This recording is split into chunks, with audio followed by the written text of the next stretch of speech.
नमस्कार साथियों, daily India current affair के सेशन में आपका स्वागत है। आज का सेशन रहेगा साथियों 11 जून 2024 इंडिया करंट अफेयर्स का। इस सेशन के अंदर साथियों जितने महत्वपूर्ण प्रश्न बने हैं इंडिया करंट अफेयर्स के, वो मैं आपके साथ शेयर करूंगा। साथ ही उन प्रश्नों से जुड़े हुए जो महत्वपूर्ण तथ्य आपसे पूछे जा सकते हैं उस पर भी जानकारी साझा करूंगा। इंपॉर्टेंट साथियों आज का सेशन रहेगा। आगामी प्रतियोगिता परीक्षा में कम से कम आज के सेशन से एक या दो क्वेश्चन साथियों आपको देखने को मिल सकते हैं। और आपकी सुविधा के लिए साथियों इन्फ्यूजन नोट्स के टेलीग्राम चैनल पर है जो आपको पीडीएफ है मिल जाएगी। तो सेशन पसंद आए तो इसे लाइक व शेयर जरूर कीजिएगा। तो शुरुआत करेंगे आज के सेशन की। पहला क्वेश्चन आपसे पूछा है कि हाल ही में फ्रेंच ओपन 2024 में पुरुष एकल का खिताब है जो किसने जीता। तो आंसर हो जाएगा साथियों कार्लोस अलकराज के द्वारा साथियों फ्रेंच ओपन 2024 के अंदर पुरुष एकल का खिताब है अपने नामे किया गया। मोस्ट इंपोर्टेंट साथियों क्वेश्चन है रहेगा। फाइनल मुकाबले के अंदर साथियों इन्होंने अलेक्जेंडर जेवरेव को हराकर अपना तीसरा मेजर ग्रैंड स्लैम जीता और अपना पहला फ्रेंच ओपन खिताब जीता। स्पेन के वर्ल्ड नंबर 3 खिलाड़ी साथियों अलकराज ने जर्मनी के अलेक्जेंडर जेवरेव को 5 सेटों के रोमांचक मुकाबले में हराकर है जो पहला फ्रेंच ओपन खिताब जीता। तो इंपॉर्टेंट रहेगा साथियों। आपसे ये भी पूछा जा सकता है कि कार्लोस अलकराज का जो संबंध है वो किस देश से है। तो आंसर हो जाएगा स्पेन से इनका संबंध रहेगा। और वहीं साथियों ये जिन्होंने फाइनल में इन्होंने हराया है जर्मनी के हैं अलेक्जेंडर जेवरो। दोनों को अपने को याद रखना है कि उपविजेता कौन रहा, विजेता कौन रहा, दोनों चीजें साथियों इंपॉर्टेंट है रहने वाली है। कई बार जो एग्जामिनर साथियों सीधा का सीधा पूछ लेता है कि इसके अंदर कार्लोस अलकराज ने फ्रेंच ओपन 2024 का पुरुष एकल का खिताब अपने नाम किया, इन्होंने फाइनल के अंदर है जो किसे हराया, तो आपका आंसर हो जाएगा अलेक्जेंडर जेव रेव को इन्होंने हराया और ये जर्मनी के थे। आगे बात करेंगे साथियों अगले क्वेश्चन की। अगला क्वेश्चन आपसे पूछा है कि हाल ही में जारी पर्यावरण प्रदर्शन सूचकांक 2024 में भारत की जो रैंक है वो क्या है। ये क्वेश्चन साथियों इंपॉर्टेंट है रहने वाला है। आपसे पूछा जा सकता है कि जारी पर्यावरण हाल ही के अंदर जारी पर्यावरण प्रदर्शन सूचकांक 2024 में जो भारत की रैंक है वो क्या है। तो आंसर हो जाएगा साथियों भारत है जो इसके अंदर है 176वें स्थान पर रहा। अब आपसे ये भी पूछा जा सकता है कि ये जो रिपोर्ट है वो कौन जारी करता है। तो साथियों अमेरिका के येल विश्वविद्यालय के पर्यावरण कानून एवं नीति केंद्र ने जो साथियों ये रिपोर्टें जारी की। ये 2 साल से साथियों एक बार जो रिपोर्ट है जारी की जाती है। अमेरिका के येल विश्वविद्यालय के पर्यावरण कानून एवं नीति केंद्र ने है जो साथियों ये रिपोर्ट जारी की है। 2 साल से साथियों एक बार ये रिपोर्ट जारी की जाती है। टोटल इसके अंदर साथियों 180 देशों को शामिल किया गया था जिसमें भारत साथियों 176वें स्थान पर रहा। और आपसे पूछे भी भारत का स्कोर कितना, तो 27.6 अंकों के साथ है जो भारत साथियों 176वें स्थान पर रहा। इसके अंदर साथियों इस्टोनिया है जो देश है वो इसके अंदर है जो प्रथम स्थान पर रहा। तो ये अपने लिए इंपॉर्टेंट है रहने वाला है कि हाल ही में जारी पर्यावरण प्रदर्शन सूचकांक 2024 में भारत की रैंक क्या रही। भारत 176वें स्थान पर रहा।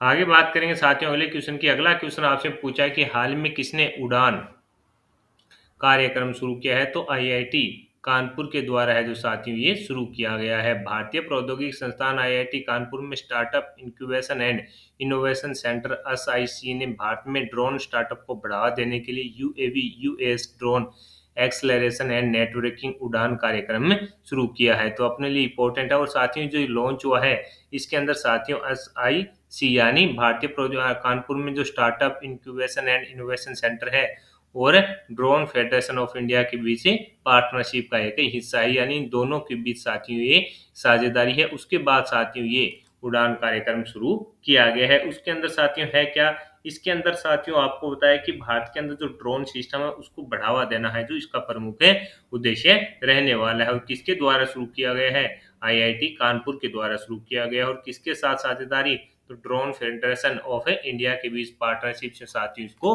शुरू किया गया है। तो अपने लिए इंपॉर्टेंट है रहेगा। आगे बात करेंगे साथियों अगले क्वेश्चन की। अगला क्वेश्चन आपसे पूछा कि आरबीआई ने थोक जमा की जो सीमा है उसको बढ़ाकर 2 करोड़ से कितना कर दिया है। आपसे पूछा है कि आरबीआई ने थोक जमा की जो सीमा है उसको बढ़ाकर 2 करोड़ से कितना कर दिया, तो 3 करोड़। आरबीआई ने बैंकों में थोक जमा की सीमा पहले 2 करोड़ रुपए से बढ़ाकर 3 रुपए कर दी है। इसके अलावा साथियों जो गवर्नर है आरबीआई के शक्तिकांत दास ने कहा कि डिजिटल फ्रॉड को कम करने के लिए आरबीआई है जो साथियों डिजिटल पेमेंट इंटेलिजेंस प्लेटफॉर्म है जो बनाएगा। यानी साथियों इसके अंदर जो आरबीआई के गवर्नर है शक्तिकांत दास उन्होंने कहा कि डिजिटल फ्रॉड को कम करने के लिए है जो आरबीआई डिजिटल पेमेंट इंटेलिजेंस है जो प्लेटफॉर्म जल्दी शुरू करेगा, और सीधा थोक जमा की जो सीमा है उसको बढ़ाकर 2 करोड़ से कितना कर दिया, तो आपका आंसर हो जाएगा 3 करोड़ रुपए कर दिया गया है। आगे बात करेंगे साथियों अगले क्वेश्चन की। अगला क्वेश्चन आपसे पूछा है कि नासा के ओटिमस समझौते पर हस्ताक्षर करने वाला 42वां देश है जो कौन सा बना है। यहाँ पर साथियों 42वां देश है जो कर लेना कौन सा बना है, तो आंसर हो जाएगा साथियों स्लोवाकिया। कौन सा बना है, तो आंसर हो जाएगा स्लोवाकिया है जो साथियों नासा के ओटिमस जो समझौता है उस पर हस्ताक्षर करने वाला है जो 42वां देश है बन चुका है। पेरू और साथियों इसके अंदर स्लोवाकिया ने 30 मई को नासा के ओटिमस समझौते पर हस्ताक्षर किए, जिससे वे अंतरिक्ष के सुरक्षित अन्वेषण पर अमेरिका के नेतृत्व वाले समझौते में शामिल होने वाले तेजी से बढ़ते देशों में नवीनतम देश हैं जो बन गए हैं। यानी साथियों 2 देशों ने इसके अंदर हस्ताक्षर किए थे, वो कौन थे, पेरू और स्लोवाकिया। और इसके अंदर साथियों जो पेरू बना है वो तो 41वां देश बना है, और जो स्लोवाकिया है वो साथियों कौन सा 42वां देश बना है। तो ये अपने लिए इंपॉर्टेंट है रहेगा कि नासा के ओटिमस समझौते पर हस्ताक्षर करने वाला 42वां देश कौन सा बन गया, तो आंसर हो जाएगा आपका साथियों स्लोवाकिया बन गया। और 41वां देश अगर आपसे पूछे वो कौन सा बना है, तो पेरू है जो साथियों इसके अंदर है जो 41वां देश है बना है, ये अपने को याद है रखना है। आगे बात करें साथियों अगले क्वेश्चन की। अगला क्वेश्चन आपसे पूछा गया है कि सोर्स कोड माई बिगनिंग्स किसकी आत्मकथा है जो हाल ही के अंदर चर्चा में है, तो साथियों ये किसकी है, बिल गेट्स की ये आत्मकथा है। माइक्रोसॉफ्ट के सह संस्थापक कौन है, बिल गेट्स ने अपनी बहुत ही प्रतीक्षित आत्मकथा साथियों सोर्स कोड माई बिगनिंग्स को लॉन्च करने वाले हैं।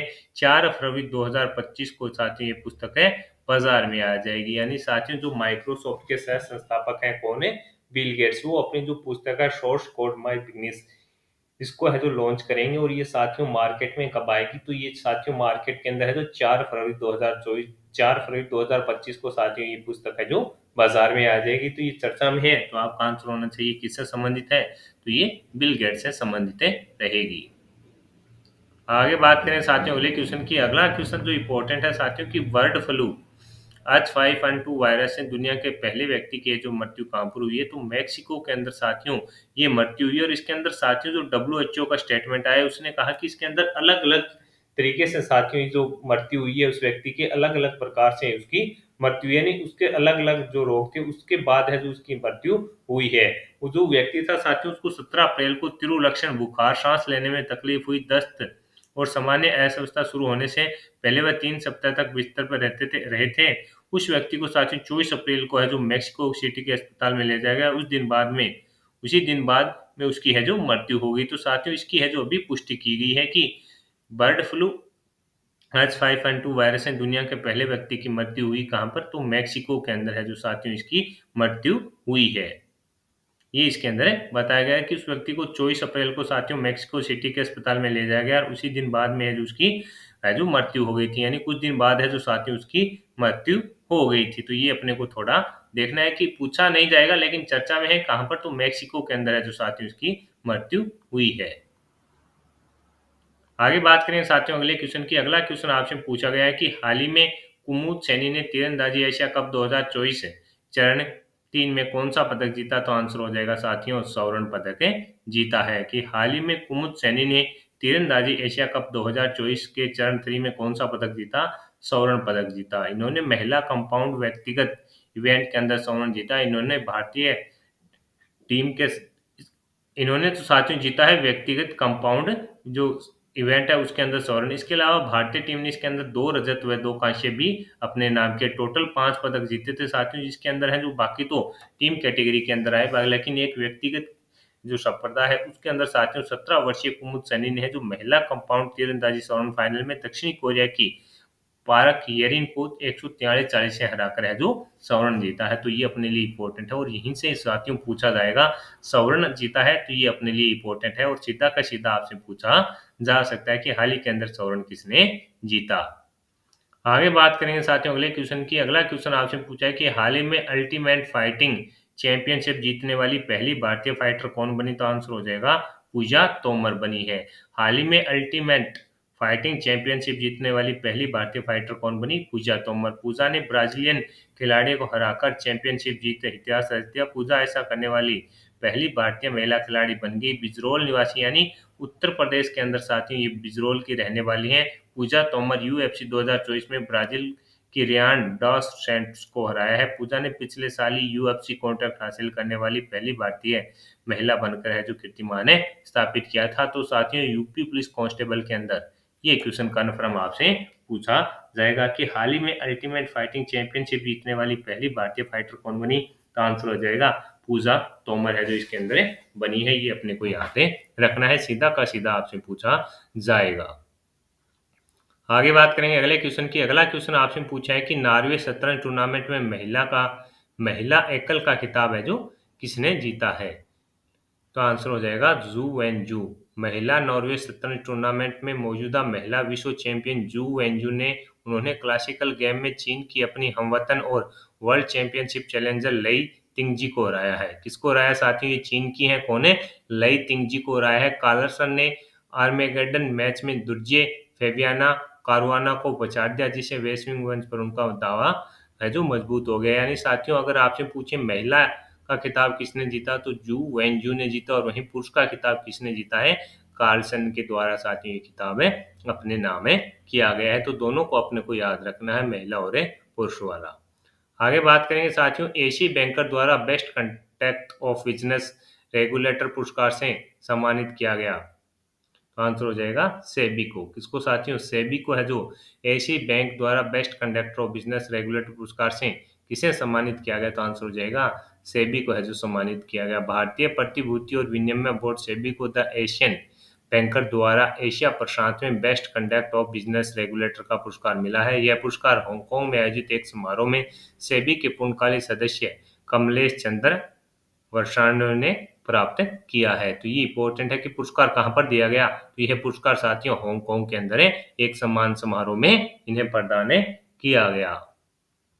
आगे बात करेंगे साथियों अगले क्वेश्चन की। अगला क्वेश्चन आपसे पूछा है कि लगातार तीसरी बार भारत के प्रधानमंत्री की शपथ है जो किसने ली? तो आंसर हो जाएगा पीएम मोदी जी के द्वारा। राष्ट्रपति भवन में आयोजित समारोह में लगातार तीसरी बार भारत के प्रधानमंत्री के रूप में शपथ ली। राष्ट्रपति द्रौपदी मुर्मू ने प्रधानमंत्री और उनके मंत्रिमंडलीय सहयोगियों को है जो शपथ दिलाई। इसके अंदर इंपॉर्टेंट क्या है कि मोदी के शपथ ग्रहण समारोह में 7 देशों के नेता शामिल हुए। इनमें मालदीव के राष्ट्रपति मोहम्मद मुइजू, बांग्लादेश की प्रधानमंत्री शेख हसीना, नेपाल के प्रधानमंत्री पुष्प कमल दहल प्रचंड और श्रीलंका के प्रधानमंत्री रानिल विक्रमासिंघे, मॉरिशस के प्रधानमंत्री प्रविद जुगनाथ और भूटान के प्रधानमंत्री शेरिंग टोबैगो और सेल्स के उपराष्ट्रपति अहमद अफीक। तो ये सब इम्पोर्टेंट है साथियों। ये याद रखना कि 7 देशों के जो प्रमुख थे वो इस शपथ ग्रहण समारोह के अंदर शामिल हुए थे। तो आज के सेशन के अंदर साथियों जितने महत्वपूर्ण प्रश्न बन रहे थे 11 जून 2024 के वो मैंने आपके साथ शेयर कर दिए हैं। सेशन आपको पसंद आया है तो इसे लाइक व शेयर जरूर कीजिएगा। कम समय में क्वालिटी कंटेंट के लिए साथियों जुड़े रहिएगा इन्फ्यूजन नोट से। और अगर आपको ये सेशन पसंद आया है तो इसे लाइक व शेयर जरूर कीजिएगा। पीडीएफ आपको साथियों इन्फ्यूजन नोट्स के टेलीग्राम चैनल पर मिल जाएगी। धन्यवाद।